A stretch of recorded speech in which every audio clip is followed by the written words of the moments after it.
tayo nag-iisip. Okay. Okay, malinaw po. Ate Karil, paano kung wala kang... Paano kung hindi na kaya ni mind? Anong gagawin natin dyan? Paano kung hindi na kaya ni mind? Paano nga ba? Sino po nakakaalam?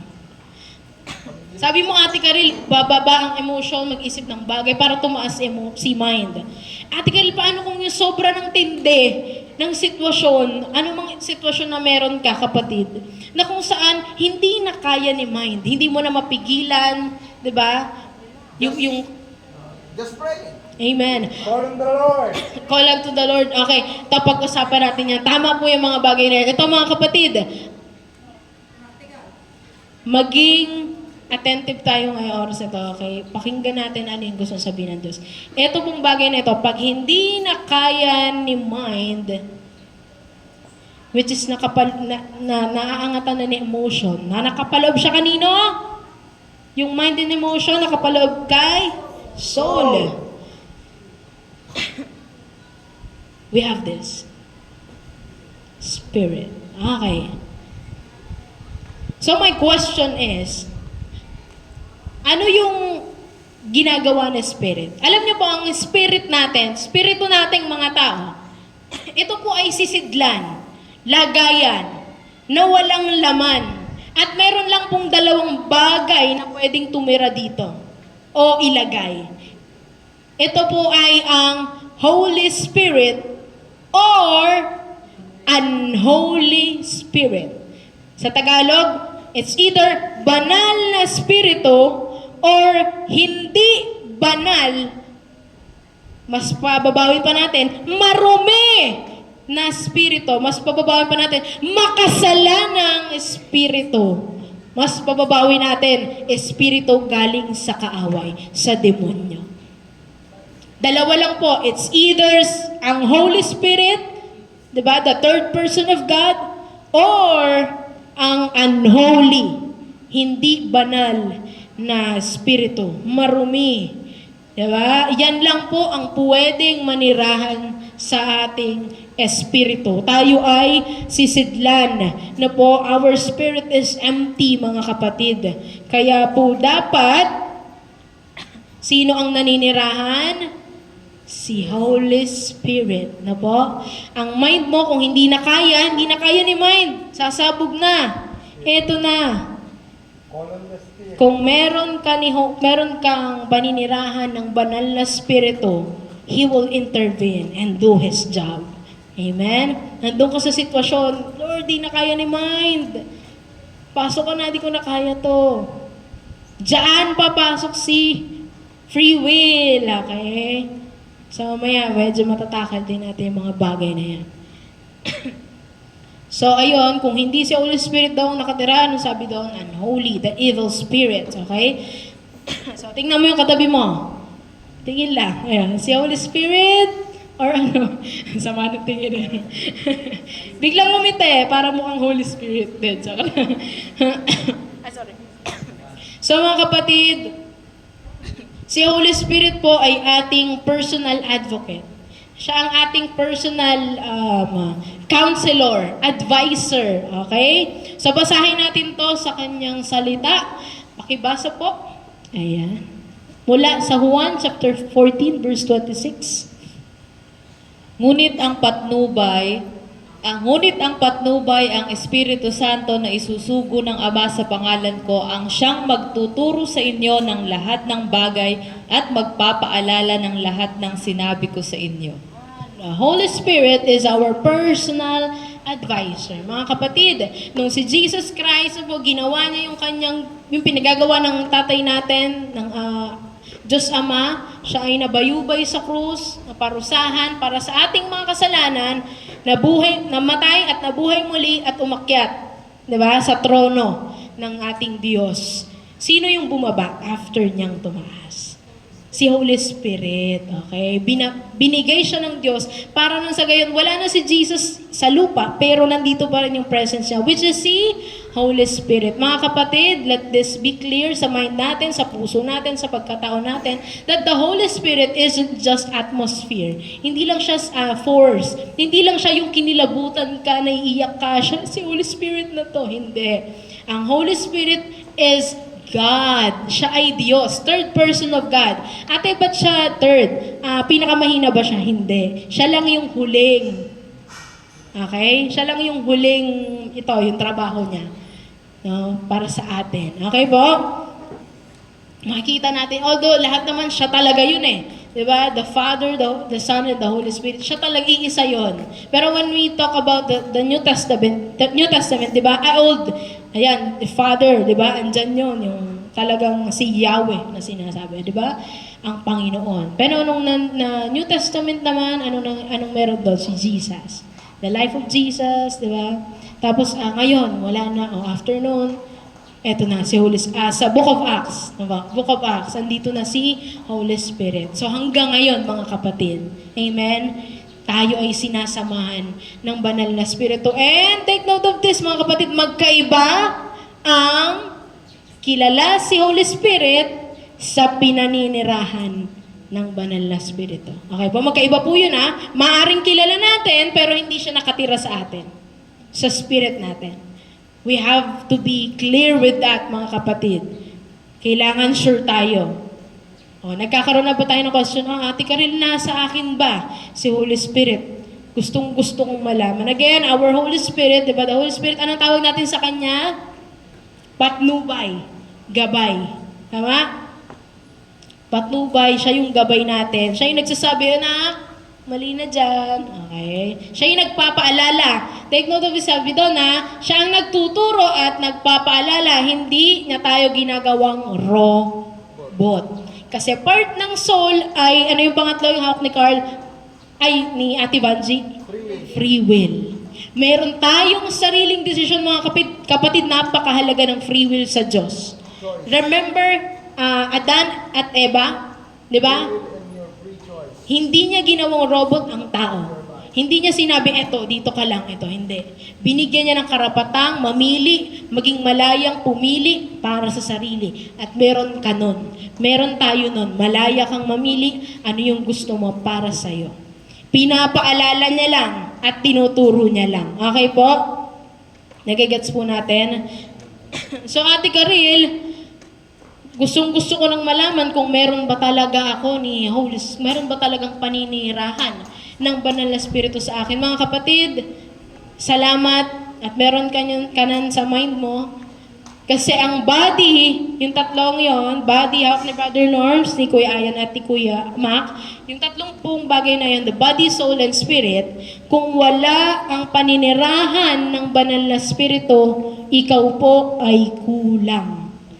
Tapikin mo yung sarili mo. Pag wala akong banal na Spirit, paninirahan, kulang. Okay? Kulang. Kaya sinabi ng Diyos sa Book of Matthew, chapter 5, sabi niya doon, be perfect as our Heavenly Father is perfect. Meaning ng perfect doon ay sa English or yung translation niya sa Greek is yung complete. Okay? Kumpleto. Okay? Kumpleto dapat. So, meron kang body. Okay? Nakikita natin yung katabi natin at sarili natin. May body naman, no? Hindi lang siya soul. Merong soul at merong spirit. Pero yung dapat meron tayo ay paninirahan ng banal na Espiritu. Okay po? Malinaw sa atin. At sa buhay natin, mga kapatid, meron tayong dalawang advisor. Diba? Tinatawag na internal at external. So, ang external, yung mga pastor, leader, magulang, ate, kuya, o kaya kahit kaibigan mo, those are just external advisor. Okay po? Malinaw? Ang internal naman po, dapat si Holy Spirit. Nakikita niyo po ba, na-imagine niyo po ba yung past life niyo? Di ba kanina napag-usapan niyo, mga past life. Gaano kahirap? Rate niyo po from 1 to 10. 10 yung pinakamataas, 1 yung pinakamababa. Rate niyo po from 1 to 10. Gaano kahirap nang walang internal advisor? 12. Hindi na lang 10, no? Sagad-sagaran. Kasi alam niyo po ba, the voice of the people na po around us can be wrong. Di ba? Pwedeng magkamali yan. But the voice of God inside you, the internal advisor, never magkakamali ang Diyos. Kaya napakasarap na meron tayong pananahan ng banal na spirito. Tama po? We have to acknowledge that. Alam niyo po kasi ang external, limited. Pero ang Diyos, which is our internal advisor, is perfect. He is perfect. Amen? Sa bagay po natin, sa buhay po natin, again, pag nahihirapan na si mind, okay, pag di na kaya, pag meron tayong paninirahan ng banal na spirito, si Holy Spirit ang gagawa para sa'yo. Diba? So ate, maaari palang kilala ko si Holy Spirit pero di siya naninirahan sa akin. Yes. Pwede pong mangyari yun. Pwede pong mangyari. Ang tao, bibigyan ka ng religion. Okay? For example, friends kami ni Carl, since high school. Pinagpipray ko siya, tapos kami magkakaibigan, tapos ini-invite ko din sila noon. Pero hindi pa yun yung perfect time. Hanggang sa yan, okay. Sabi ko sa kanya, attend ka sa amin. Okay, hindi pala, siya pala nag-invite sa sarili niya. Sorry. Sabi niya, gusto kong attend. Okay. What the people, ang gusto ng taong ibigay ay religion. Ikaw, katabi mo, tayong lahat. Ang gusto natin ibigay sa tao, religion. Especially sa mga tao na hindi nakakilala sa Diyos. Ang gustong bigay, religion. Diba po? The religious life. Only God, only Jesus can give us Holy Spirit. Hindi ko pwedeng, Carlo, dito ka, tapos ibigay ko sa iyo sa Holy Spirit. Hindi. Diba? Kung sino man, in-invite natin si Kim, hindi. Only Jesus can give you. Diba? Pwede, siya yung mismong tanging daan para lang magkaroon tayo ng banal na spirito. Okay po? Yung tao, bibigyan tayo niyan. Ayan, invite sa church, different religion. Kaya ako, bingi ako dyan eh. Pagka pinag-uusapan, religion. Hindi lang po ito yung tungkol sa ibang religion, ha? Hindi ko na gustong banggitin. Kahit tayong mga Kristiyano, dapat hindi tayo focus sa religion. Okay? Dapat after tayo sa relationship. Kung gusto natin ng isang tao, maging in order yung buhay niya, maging maayos, maging organized, ang ibigay natin si Jesus Christ. Kasi si Jesus Christ ang magbibigay ng access para manirahan si Holy Spirit sa atin. Okay? Hindi masama, okay, gay, attend ka dyan, sige. Pero ipakilala mo si Jesus Christ. And ikaw mismo sa sarili mo, ngayon, you have to know Jesus Christ more and more, kapatid. Di ba marami tayong tradition rituals, tradition. Okay, anniversary. Okay, may prayer meeting. Every Sunday, may sisimba. My question is, everyday ba ng buhay mo? Is there the dwelling, di ba? Yung paninirahan ng banal na spirito. Pinag-uusapan kasi natin dito yung relationship. Hindi natin gustong ibigay sa bawat isa yung religion Hindi masamang umattend, okay? Hindi masamang umattend sa gathering. Pero kung wala ka namang relationship everyday sa Lord, you don't open your Bible. You don't talk to God everyday. Baliwala yung pagpunta mo dito. Okay? Damage si soul, si body, si soul, and spirit. If we do not have the relationship with our God. Diba? Sana po nauunawaan natin. At salamat sa Diyos sa bagay na yan. Ang kailangan po nating gawin, mga kapatid, ay kilalanin the only way. Ayan, pakibasa po. Alam na natin itong verse na to, but we have to really understand, meditate, saliksikin natin, ano ba yung ibig sabihin ng verse na ito, mga kapatid? John 14:6. Sumagot si Jesus, "Ako ang daan, ang katotohanan at ang buhay. Walang makakapunta sa Ama kundi sa pamamagitan ko." Jesus answered, "I am the way and the truth and the life. No one comes to the Father except through me." Okay. Ang daling basahin, pero not that. Diba? Ang daling itanggapin ng Diyos. Pero yung kaakibat ng pagtanggap sa Diyos, I believe natakal to last week. Diba? Kasi kapatid, pag ito yung buhay mo from your past, hindi lang po sa isang tao, para sa ating lahat, as simbahan, mayroon kang pamilya, mayroon kang buhay, diba? Ikaw ay nakapaloob sa iyong soul, body, soul, and spirit. Ikaw mismo, kapatid. Pag nag-turn ka from your past life to your ngayon, okay? Hindi lang yung mind mo yung may iba. Pati dapat yung sa lahat. Body mo. Ayan. Taas ang kamay sa ating mga nagdadayat para mas maganda ang kalusugan. Ayan. Sa soul natin, 'di ba? The mind, mapapalitan na siya ng hindi na mind of the world, kundi mind of God. Tama po? Christ-like na, our emotion, our free will, okay? Lahat-lahat. Anong dapat nating gawin? Listen to this, mga kapatid. Alam ko rin, naririnig nyo na to, and hindi ko alam kung naririnig din na kayo, but this is the truth, mga kapatid. We have to accept Jesus Christ as our Lord and Savior. Tanggapin natin si Jesucristo bilang ating Diyos at Panginoon, tagapagligtas, mga kapatid. Confess your sins to Him. Okay? Aminin mo, Lord, I admit, mali ako sa bagay na to, di ko dapat to ginawa, mali to sa mata mo, marumi to sa mata mo, inaamin ko po, nagkasala ako. Confess those sins. Every day ng buhay mo. Every time you talk to God, Lord, nakapagmura ako. Lord, nasagot ko si mama, si papa. Lord, hindi ko nalinis yung kwarto ko. Lord, have that relationship with the Lord. Okay? Hindi tayo tumanggap ng religion. I tell you this, tumanggap ka ng relasyon kay Jesus Christ. You have to talk to Him every day para yung connection nyo maayos.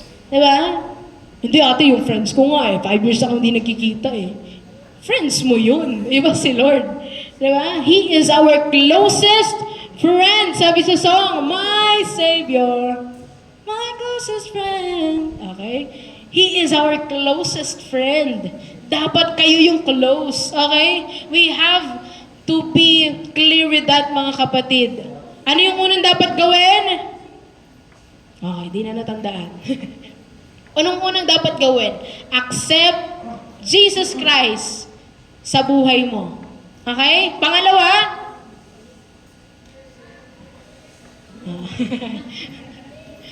Una, accept Jesus Christ as our Lord and Savior. Tanggapin mo si Jesus Christ bilang sariling tagapagligtas at Panginoon ng buhay natin. Pangalawa, confess. Aminin mo sa Diyos. May mali. Okay? Meron kang dapat ayusin. Lord, inaamin ko, nagkamali ako kaninang umaga pa lang, pagising ko pa lang, instead of manalangin, ang ginawa ko, nag-cellphone agad, nag-scroll agad. Ayan, okay? Tell God about it. Diba? Talk to Him. Diba? Minsan kasi, diba, pag nagising tayo, nasi-CR tayo. Pero minsan, wag muna ito, cellphone. Kapag na-CR ka na, naiisip mo, ay, hindi pala dapat nag-cellphone. Pray muna. Okay, pangatlo na dapat gawin, kasi minsan, okay, tinanggap ko na si Jesus Christ, okay na. Ang kakibat ng pagtanggap kay our faith o pananampalataya kay Jesus Christ na siya ang ating tagapagligtas at Panginoon is enough for our salvation. Pero meron yung kaakibat. Meron yung bunga. Yun yung pag-confess o pag-amin sa mga kasalanan natin. Pangatlo, mayroong repentance. Okay? Dapat meron tayong repentant heart na tinatawag. Ano ba ibig sabihin ng repentance, mga kapatid? Ito ba yung Lord, sorry? Yun po ba yun? Hindi. Ang tawag sa repentance is pagbabago ng isip. Okay?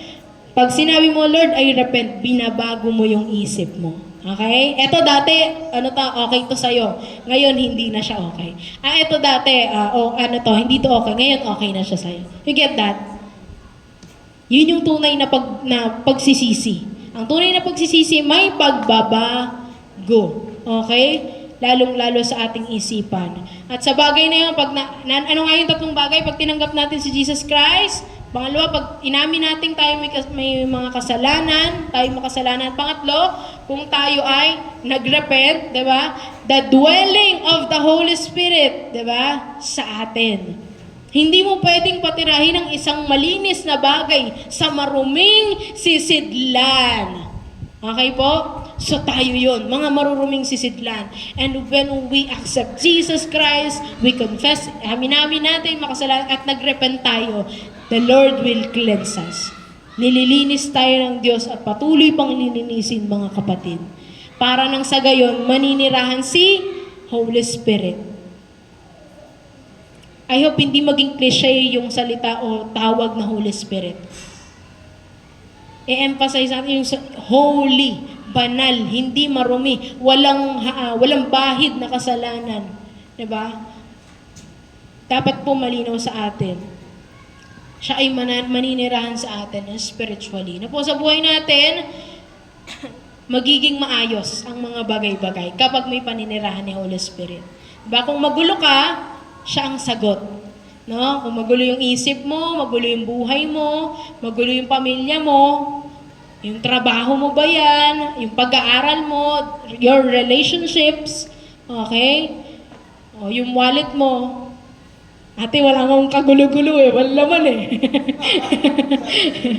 The Lord will provide. Kasi hindi niya hayaan na yung kanyang pinaninirahan, hindi masarap ang kinakain. Hindi niya hayaan na ikaw mismo naghihirap. Bakit? May paninirahan ng banal, may Diyos sa loob mo. Never naging mahirap ang Diyos. I'm not telling na, mahirap ako, wala na akong Diyos. Hindi. Yung iyong mind, yung iyong pagkatao, kahit ba wala ang laman ng wallet mo, are you still happy? Are you still joyful to come here and praise the Lord? Diba? Or, medyo walang laman yung bulsa ko, medyo barya lang. So, ang taas ko lang ng kamay, Lord, mga half-half lang. Ang talon ko dyan, mga isang paa lang. Isang paa. So, di ba, we get that point, mga kapatid. Ang lahat ng buhay, lahat ng aspeto ng buhay natin, yung relationship natin sa Kanya, spiritual aspect, yung ating financial na pamumuhay, lahat-lahat yan, our emotion, our mental state, lahat yan aayusin ng Panginoon. In order, the title, in order na pamumuhay na po yung organized, yung nakaayos. Tama po? Hindi katulad ng damitan mo na sabog-sabog. Ay, nagtupi ako. Hindi niya ako. Baka tumuro sa akin no? Nagtupi. Bago matulog. Okay. Nagigets po natin. So sa buhay natin mga kapatid, sa ating pagtatapos, we have to have this. Itong kailangan natin. Tatlong S. Okay. First is, basa? Wala pa? Sorry po. Ayan. Self-awareness. Okay? Baka mali spelling No po, dapat alam natin kung sino tayo. Aware ka, alam mo, kilala mo, yung nature mo. The three components ng pagiging isang tao. Ano po yun? The body, soul, and spirit. At sa soul mo, anong meron doon? Mind, emotion, the conscience, and free will. Okay? Tama po? At si mind, merong, nandyan nagme-meditate, nandyan nag-i-inquire, nandyan yung natural thoughts, and then yung device siya. Kanina? Tapos, nandyan na-store yung memories. Okay, nandun naman yung diba? Nagigets po natin, yung emotion, nandyan yung ano dapat ang mas mataas. Diba? Ano dapat ang sinusunod ni free will. Diba? Sinusunod ka sa, yung dapat may sarili kang desisyon. Pero dahil nag-iisip ka at ang isip mo katulad ng isip ni Kristo, ang iyong free will gagamitin mo kanino? Para sa glory ni Jesus. Glory ni Lord. Tama? And then si conscience, taga ganun yan. Mali yan. Pero may free will, okay? Kahit sabihin sa'yo ng iyong soul, nandun si conscience, sabihin, mali yan, ito tama. Yung free will, still nananatili yan. Ikaw pa rin ang mamimili, no? Kaya ikaw, hindi ko naman kayo sinisisi sa inyong mga pinagdadaanan kasi may mga bagay na hindi mo naman talaga pinili. But there are situations, hindi ko nila lahat, may mga sitwasyon na kung saan ikaw ay nahihirapan. And that's because of your free will. Magalang lang ang Diyos. Hindi bastos sa Diyos. Pinayagan niyang mangyari yon kasi ginagalang ka niya. Okay po? Ano yung una? Self-awareness. Thank you. Pangalawa po? Social support. Ayan. Ate Karel, lumangit mo kanina, hindi naman dapat merong ganito, ganyan. Yung mga gathering. Yes, hindi siya kasama actually sa salvation mo. It's your relationship between God, di ba? It's between you and God. Pero, para magpatuloy ka sa tamang pamumuhay, kailangan natin to. Social support. Iyon po yung fellowship. We have to attend, Tapikin mo katabi mo. Fellowship, gatherings, okay? Cell group. Kaya papuri sa Diyos sa mga patuloy. Kaya kung ikaw wala ka pang kinabebilungan na cell group, mag-join ka na. Kung meron naman pero hindi ka active, be active. Kasi mahalaga po itong isang S na ito. The social support. Okay po? Kapatid, ang social support, hindi kukunin sa kung kani-kanino. Kukunin po itong suporta na ito. Socially, sa same faith. Okay? Same mind. Katulad ng mind ni Kristo. Okay? Baka kasi nananampalataya kay Lord, pero baringgot ang utak. Diba? Hindi pwede. So, dapat you have your social support sa mga tao na alam mo na mayroon ding relationship sa Diyos. No? You get that? Yung pangalawa? Tapigin mo, attend na tayo sa group. Okay? Form na tayo ng group. Pangatlo po, lastly, spiritual advisor. Tama po ba? Kala ko mali. And walang iba. Diba? Ang ating spiritual advisor. Siyempre, acknowledge natin yung external na mga nagpapayo, naggagabay sa atin, magulang natin, sino pa man, pastor natin, leaders, kapatiran sa church, acknowledge that. Pero lagi mong tatandaan, lahat kaming nandito, lahat tayo nandito, limitado lang. Dapat meron tayong internal advisor, the spiritual advisor, the Holy Spirit. And hindi po pwede, linawin natin to, hindi po narinig ko, binulungan ako ni Holy Spirit. Dapat po, according sa Word of God, sabi ni Holy Spirit, ligawan ko na yun. Sabi ni Holy Spirit, nasa Bible ba? Okay. Narinig mo ba siya sa relationship niyo ni Lord? Okay? Dapat tama. Sa isip at sa salita. Joke lang. Bulok ng jokes. Pero yun, di ba? Holy Spirit, the spiritual advisor. Makukuha natin ang paninirahan ng Banal na Espiritu sa pamamagitan ni Jesus Christ. Kaya huwag kang pupunta dito sa church. Hindi ko kayo pinapalayas. Huwag kang pupunta dito sa church na ang tinitingnan mo, dito ko nagigain yung aking salvation. No. Diba? Relationship mo sa Panginoon, buuin mo, simulan mo. Matagal ka nang hinihintay ng Diyos. Every time na meron kang oras sa Diyos, isipin mo, nakikipag-date ka sa Diyos. At matagal ng panahon na hindi mo sinisipot ang Diyos sa inyong date. This is your time, kapatid, na umattend. Nasiputin ang Diyos, matagal ka niya nang hinihintay. Have time with the Lord. Bitawan mo yung cellphone mo, stop scrolling on social media. Hawakan mo ang Biblia mo, buksan mo. Lord, naguguluhan yung emotion ko, naguguluhan yung aking mind. Hindi ko na kaya anong gagawin, na-stress ako. Marami akong nalaman, marami akong even na panaginipan. Ano pa man yung mga bagay na yan, Lord, tulungan mo ako. Magkaroon tayo ng relationship sa Panginoon. Hindi masama ang mga ginagawa mong pagka-attend dito, pakipag-fellowship, pero ang lagi niyo tatandaan, lahat ng to ay tulong lamang. Okay? Tulong lamang. Dapat meron ka. Hindi kasi, andyan na si Jesus Christ, the final judgment. Bakit kita anak papapasukin sa aking kaharian? Pinagpe-pray ako ni Mami Good eh. Hindi pwedeng ganun, di ba? Naatin to ko, hindi pwedeng ganun. Di ba?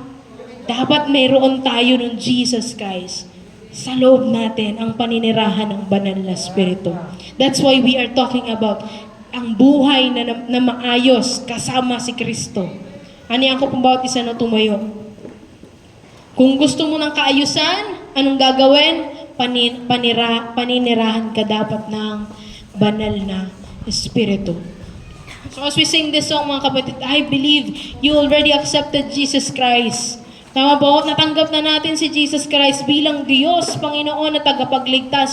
Pero baka hindi mo pa nagagawa yung pag-confess ng kasalanan, pag-amin na ikaw ay mali, at yung isa pa na pangatlo, pagsisisi, pagbabago ng buhay. We have to acknowledge the power of God na kaya niya tayong linisin, mga kapatid. Gaano ka man karumi, gaano ka man nagkasala, ang Diyos ay mabuti. Siya ay mahabagin, mapagpatawad, malinis. Kapag tayo'y dumikit sa malinis, hindi siya dudumi.